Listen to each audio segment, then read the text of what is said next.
have been many times in my life when I found myself teetering on the very edge of despair. Times when darkness seemed so overwhelming I couldn't see a way out. Where life would come at me at full force, tossing aside any hopes and dreams I had, and battered me with depression and harrowing visions of what joys could exist for me in eternal nothingness. This, unfortunately, has plagued me all my life. These visions of death, hopes of no end, and the deepest and darkest thoughts have permeated me for as long as I can remember, even recently. It has been and will continue to be a never-ending battle that wages on within me like a curse, haunting my every choice, every decision, and every dream. It is during these trying moments of eternal wars being waged inside me when I consider, even just for an instant, about the notion of taking my own life. This has been a back and forth that lives within me for as long as I can remember. But amongst my seemingly never-ending sea of darkness, there's always been one light, and only one light, that has saved me time and time and time again. One continuous stream of hope and affection that I consider very heavily to be actual real-life magic. And that is the magic of music. Hey guys, welcome to episode 2 of the Katana Cut, which is my solo podcast. For those of you that are uninformed and in the know, this is where I talk to you about everything that is important to me. We just kind of have one-on-one discussions about music, literature, movies, pop culture, everything geeky and everything wonderful, all kind of rolled into one, with a nice focus on mental health and the pursuit of lifelong dreams and success. This is episode 2. It has been delayed far too long. Life has been very busy, so I wasn't able to get this out as quickly as I wanted to, but here we are. We are ready to rock and roll. The title of today's episode is the Katana Cut episode 2.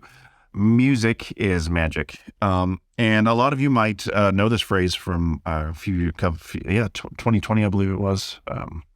Few years ago, where I made a video when I transitioned from the gaming channel Ronan24 over to solo stuff, Adam Ronan. I had put out this debut video called Music is Magic, where I had detailed in which all the reasons why I thought music was magic, how music has such a potent, powerful grasp on one's soul that can just change the trajectory of your life and your mental health and your everything. It is really wanted to kind of touch back on that for this podcast and just give you more or less like a hash of that video I did, but a little bit longer form here, and kind of dig a little bit deeper into those themes and discuss a little bit about how music is magic. So we'll kind of start by saying that for me, music is my identity. It has been for the longest time. I'll give you a little bit of backstory on who I am if you are unaware. I can remember all the way back to second grade when me and this kid, his name was Aaron. I don't know whatever happened to him. He was a cool kid, but we were both like super into music back in the 80s. And it was like, oh man, rock music's really cool. Hip hop and rap is really starting to become really cool. We really like both of those genres. And I was like, let's mix genres and start a band called Rock It and Wrap It Up, which was supposed to be like a fusion project of rock and hip hop, which is funny because that wasn't really a thing that had existed at that point. It was something that my feeble little however old you are in second grade, my mind had concocted. I was like, man, it would be really cool to fuse genres. How sick would that be? Of course, we were in second grade, kids, and neither of us knew how to play instruments, so it was really just a pipe dream. We talked about it, we told teachers about it, we drew logos and stuff for it, but it never came to fruition because we were talentless children. But that really kind of set me off into this trajectory of music that propelled me for a good majority of my life. I wanted to do music, started playing guitar when I was in high school at 15. I got this crappy acoustic guitar from a pawn shop my mom bought me. It was $12. It was absolutely horrendous. the action on the guitar stuck up like 2 or 3 inches. Of course, I had no idea that was how it was supposed to be. It was unplayable. It was a $12 crappy broken acoustic guitar. But then shortly thereafter, my buddy, one of my best friends, Ace, he gave me a spare black electric guitar that he had. And I don't think it was like a quality guitar by any means. I don't remember the make and model. But it was this black electric guitar. He's like, just plink around on it. And so I did. And it kind of got my feet wet a little bit from there until when I was 17 years old. I had a buddy that was already in an established band. And through that, they were looking for a singer. That was always my, end game, was to be a singer and a vocalist and a lyricist and stuff like that. So I was like, hey man, I really want to be a singer. Can I try out for your band? The band was called Defy, and I did, and I tried out, and they were like, let's do it, let's rock and roll. Boy, what knowledge did I have about singing? Strictly nothing. None whatsoever. I probably was extremely shitty if I can remember back to what old recordings would sound like. I would be devastated to hear what those are like today, if they ever popped back up. I don't think they're in existence. But that kind of started everything. We play, I think I wrote 3 songs with them. And boy, I was just so elated by the fact that I could finally be in a band and make music with people. We played the one show. It was a show at what was in the Loveland Art Museum in the town that I was living in at the time, which is still the town that I live in now. But they had what was called the Coffee House on Friday nights, where local bands could play, and high school bands and stuff. Not like mid-level local bands, but like, just stuff for kids to be able to express themselves through their artistic means. And so yeah, we played that Coffee House, and they had 6 songs. I had only written vocals for 3. So for the first 3 songs, I remember I was just up there working the lights, standing there, motionless, not saying a word. And people are like, what the fuck is this dude doing up on stage? We had this makeshift light set up, and I was controlling it with my feet. And finally, the last 3 songs are the ones I sang on. And we had a pretty good response. People were like, oh, this is awesome. This is great. So I was like, fuck yeah, let's fucking go. I am a singer. And that was the thing. Of course, like all high school bands, that fell apart not really all that long after, but I never gave up the pursuit of playing music. Played in a band called Rest Haven right out of high school for a couple of years. That was a local band around Colorado, and we played countless shows, never anything more than like 50, 60 people. And our biggest show, we played in a couple bars. Boy, I was so passionate about that. And that's where I met and made some lifelong friendships. Me and the guitarist of that band, The Bone, Tristan, he's still to this day one of my best, greatest friends. And we have a musical project that we've done currently, that is still currently happening. I'll touch on here in a little while. But yeah, that band was Rest Haven. It was named after a cemetery in which I have a couple friends from high school that are buried in. And that was a really where I stretched my legs, so to speak, with music. It was in that particular setting with playing shows every week. We practiced like Tuesdays and Thursdays, and we would play shows when we could. It was awesome.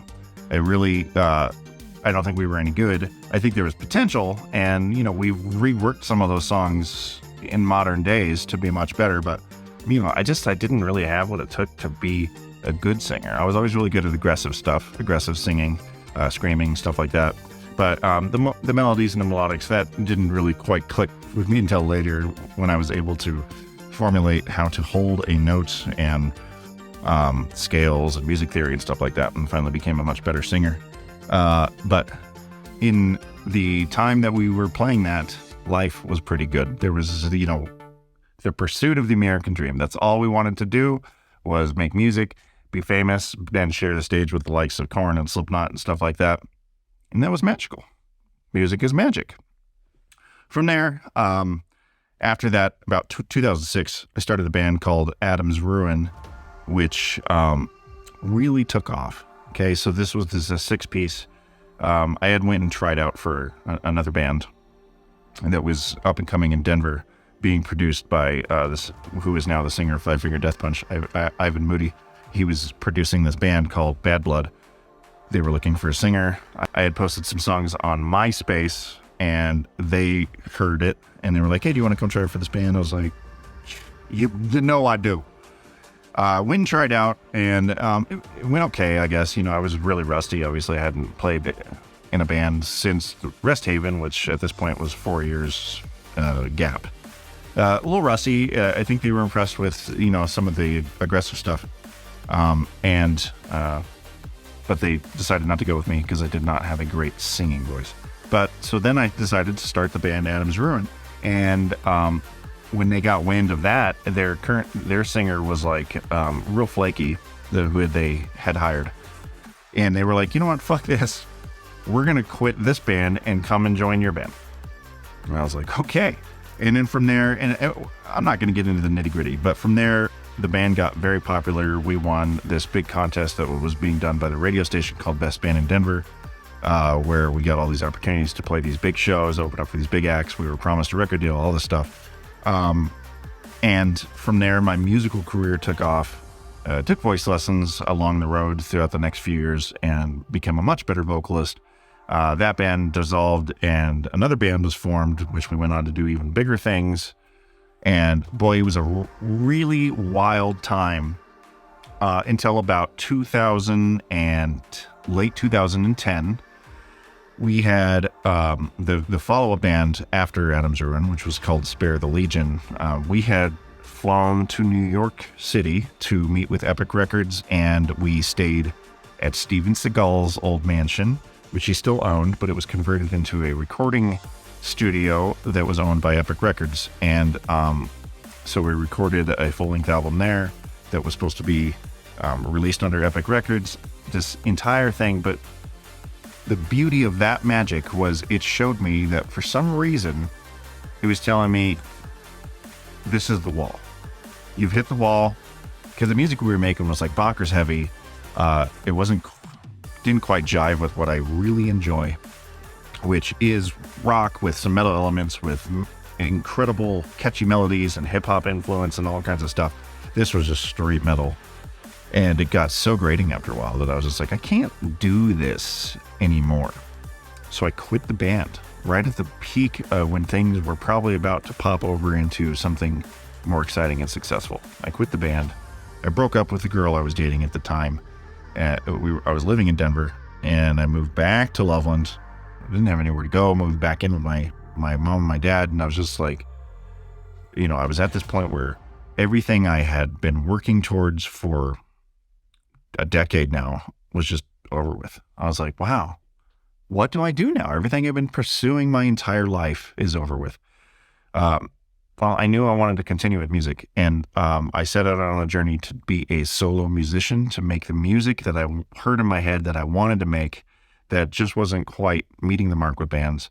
I was proficient now in instruments and stuff for being in bands and playing guitar for several years, and I was a good enough singer that I could probably attempt something different. So I started a solo project called 8-Bit Harakiri, which was like a fusion of like Nintendo core with rock, some metal elements, some hip hop elements. And it actually did pretty well. That project got really pretty decently large in different countries. Russia, for some reason, really took hold to the 8-Bit Harakiri project. Never played any live shows because it was just me, but I put out 2 albums under that, and had a small fan base. A lot of them were international, but that was still cool that there were people across the world listening to my music. That was magic. Music is magic. And then it wasn't until about 2015 that I was like, okay, I had the clearest vision in my head of what I wanted to do with music. So I transitioned the 8-Bit Harakiri project and just renamed it and rebranded it into Adam Ronin, which was, you know, where we are now. And in doing that, in 2015, I came out with the first album under Adam Ronin that was the Samurai versus the Oni. And now at this point in 2023, I have 4 full-length LPs out under the Adam Ronin brand, plus a couple of cover EPs, numerous little standalone singles, and I've got another couple of cover EPs that going to start working on. Music's coming out after that. And I also have another side gig that I do with The Bone, who is a guitar player in Rest Haven. We have a side project called Bleed the Khyber, which we released a 6-song EP in 2018. And, we'd kind of just been sitting on some stuff, but we're working on some new tunes ever so slowly that we'll probably, hopefully put out at some point this year alongside with my other Adam Ronan stuff. So just a brief little journey of where I began with music. But it wasn't until the Adam Ronan thing really struck. And the fan base is small, mind you, but there are some incredible human beings that have latched on to my music and listened to it and really speaks to them. And I would love to kind of share with you how music has touched other people. So I have this clip here from a gentleman named Joey, who his entire family has just latched on to my music, and it became something special. So I'll let Joey take it from here on what the music means to him. Hello from Vancouver, Washington. My name is Joey Katana, and I'm an Adam Ronan fan. I found Adam looking on YouTube for Fight Stick reviews. When I couldn't consume any more of his content, I found his music. And his music is where I truly consider myself becoming a fan. His compassion and his talent, raw talent, and most of all his unique sound is why I got obsessed. From Final Castle to When I'm God to my wife's favorite, Battle Cry. We just all fell in love. He's a household name. So as a brand, I think Adam Ronan is awesome. But as a person, Adam Ronan to me is a friend and someone that has brought a lot of joy in my life. That's probably why, the purpose of him doing this stuff is to connect and change people's lives. And if that's what his goal was, that's what he did. That's the main reason why I chose to ask my wife when I asked my wife to marry me, for her to walk down the aisle to Final Castle. It's always been our song since we've known each other, and it was beautiful. Out in the middle of the sticks with Adam Ronan blasting, it changed my life. It's crazy that I never met the man, but to have that much of an impact to people he's never met is amazing. So what's interesting about Joey and his wife Crystal is they got married. And she walked down the aisle to one of my songs, which was an acoustic song that in 2013, before the Adam Ronan thing had really solidified, I had written for the woman that I was dating at the time. It was the first time I'd ever written a song for a woman. I wrote it, I gave it to her. It was this beautiful love song that really resonated with her. And everyone loved it, and it was awesome. So I put it on the first Adam Ronan album as like the last song, like a coupla de grace.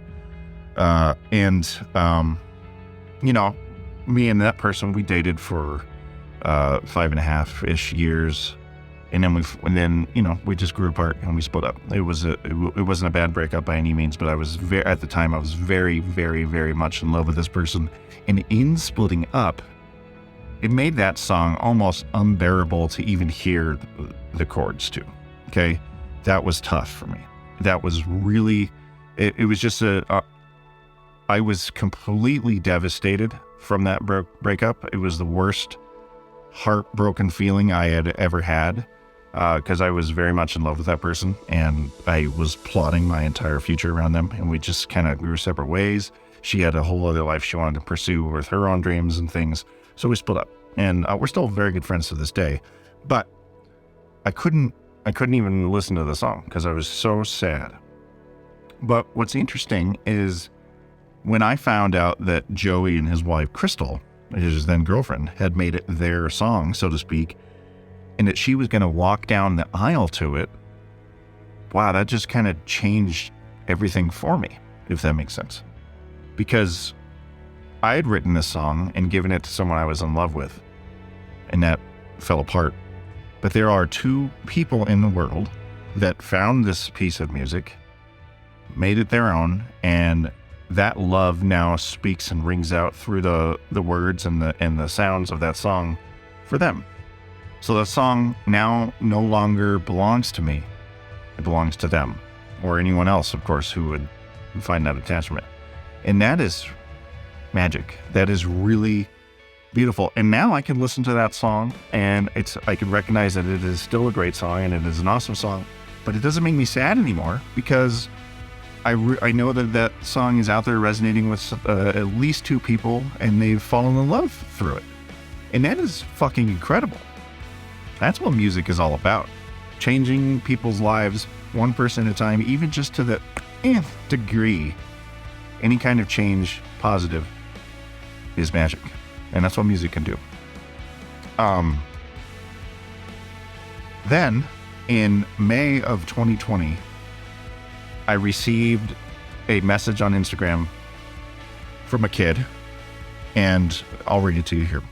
It says, Hey, you don't know me, but I just want to reach out to tell you a couple of things. I've been listening to your music since the 8-bit Harakiri days. I listened to you since those days, and I followed you along the way. I'm just a face in the crowd, but your music has affected me on a whole other level. To be completely honest, I had plans to kill myself this last May, but your latest album kind of gave me hope to try to be, quote, something more, unquote, as you say. So since then, I found reasons to live, to get sober, am on a better path. So please don't stop putting magic out into the world and know there's at least one dude who appreciates your art. Keep on rocking, dude. And that fundamentally changed me even further. Because how can one person listen to my music, and be so affected that they fundamentally change their own lives for the better? Decided to not take the easy way out and kill themselves, like I've considered doing so many times. Life is precious, it really is. It's honestly unbelievably precious. And the darkness that permeates amongst us all is very scary. But there are things out there through arts, literature, music that can help one see through that darkness to light that exists, because the light is always there. It's just sometimes very, very hard to see. And I understand that on a fundamental level. But now, through music, in a lot of different ways, even just sharing music, like if you're not a musician, but you have a song that has fundamentally affected you, changed your life for the better, or brought you out of a dark place, and you share that song with someone you care about, and that song touches them in a way, you're just sharing magic from another person. Or you're sharing magic from from one end to another. Where musicians, we're like wizards. We're crafting that magic to be able to make the difference in the world. But it doesn't necessarily mean that you have to be a musician to share that magic.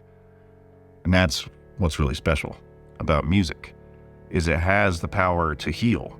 It has the power to take things that are dark and scary and make them beautiful again. It has the ability to make a man or woman who is at the very frayed edges of their rope, who are ready to give up everything for that eternal slumber in which maybe they could find some peace, and change that in an instant and save that life. There's been countless songs, absolutely countless songs, that have done the same for me, that aren't songs that I've written, just that exist in the world. In fact, I'm going to be creating a playlist, the first ever playlist that I'll be putting on my Patreon, that is going to be a culmination of songs that have personally affected me that I want to be able to share with you. If you want to join in on that Patreon, you can check it out at patreon.com/Adam Ronan, and I'll be making the playlist here pretty soon in a couple weeks to put up there. And I'll be doing that with a bunch of different playlists, because I think that sharing music is a love language all on its own. It's incredibly important. Share music. If you write music, write that music and don't just sit on it. Don't put it. Don't be. A lot of musicians are always scared. A lot of musicians will. They've got the gear. They've got their setups. They write the music and they don't put it out there because they're afraid of sharing their art. I am telling you, if you are a writer, if you're a painter, if you are a musician, if you are anything that is artistic, share your art, because you never know whose life it's going to change. You just don't.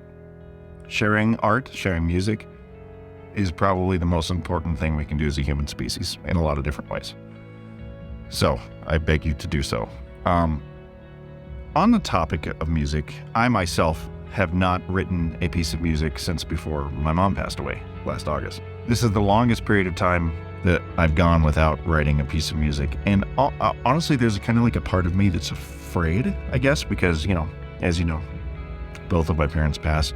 My mother by health complications, my father by suicide, giving into his own demons and his own fears.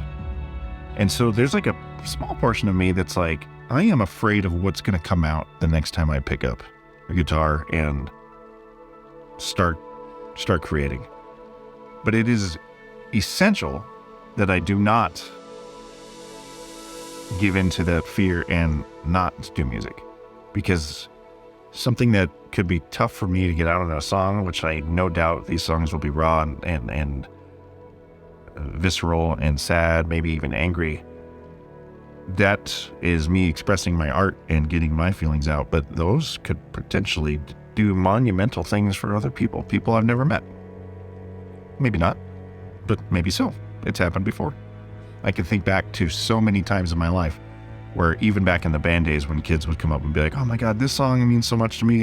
Your music is so awesome. And it's just like, takes me back every time. But it wasn't really until 3 years ago when I got that message on Instagram from that kid that I was like, wow, you know, music is magic.